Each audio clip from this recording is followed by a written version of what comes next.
বিশ্বের অন্যতম শ্রেষ্ঠ এবং ক্রূর শাসকদের মধ্যে সর্বশ্রেষ্ঠ ছিলেন চেঙ্গিস খান, যার অশ্ববাহিনীরা সামান্য তীর ধনুক ও তলোয়ারের মাধ্যমে প্রায় সারা বিশ্বে নিজের সাম্রাজ্য গড়ে তুলেছিল এবং অসংখ্য যুদ্ধ লাভ করেছিলেন, যিনি তার রাজ্যকালে প্রায় 4 কোটি মানুষদের খুবই নির্মমভাবে হত্যা করেছিলেন। তবে আপনি কি জানেন চেঙ্গিস খান কেন এত শক্তিশালী ছিলেন? চেঙ্গিস খান ছিলেন ইতিহাসের অন্যতম সফল ও ভয়ঙ্কর বিজেতা। তার শক্তিশালী হয়ে ওঠার পিছনে বেশ কয়েকটি কারণ রয়েছে। আসুন কারণগুলো জেনে নিই আমরা এই ভিডিওর মাধ্যমে।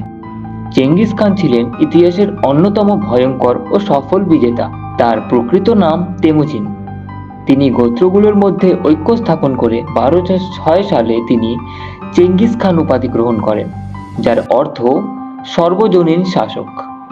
তার নেতৃত্বে মঙ্গোল বাহিনী এক বিশাল সাম্রাজ্য গড়ে তোলে, যা ইউরোপ থেকে এশিয়া পর্যন্ত বিস্তৃত ছিল। কঠিন শৈশব ও সংগ্রাম।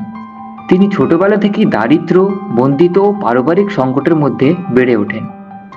এই কঠোর জীবন তাকে সহনশীল, ধৈর্যশীল ও কঠিন সিদ্ধান্ত নেওয়ার উপযোগী করে তোলে। 2. মঙ্গোল বাহিনীর অপ্রতিরোধ্য যুদ্ধ কৌশল। দ্রুতগামী ঘোড়া বাহিনী। তার সেনারা প্রতিপক্ষের তুলনায় অনেক দ্রুত চলাফেরা করতে পারত। তিনি শত্রুদের চমক দেওয়ার জন্য আকস্মিক ও পরিকল্পিত আক্রমণ চালাতেন।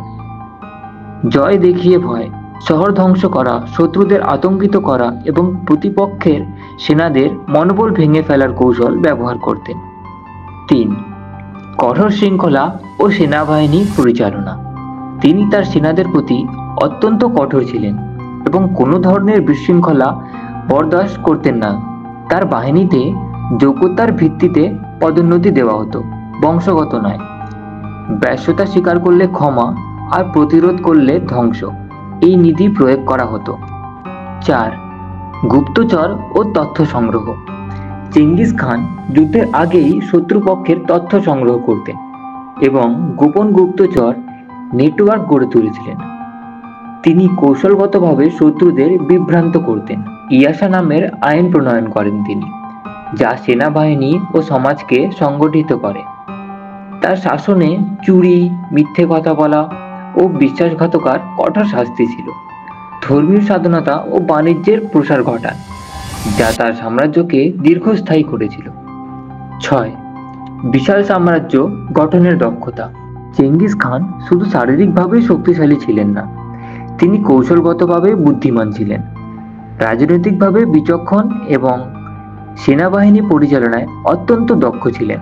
তার সামরিক কৌশল, কঠোর শৃঙ্খলা এবং প্রশাসনিক নীতি ইতিহাসের অন্যতম শক্তিশালী বিজয়তার পরিণত করেছে তাকে। 7.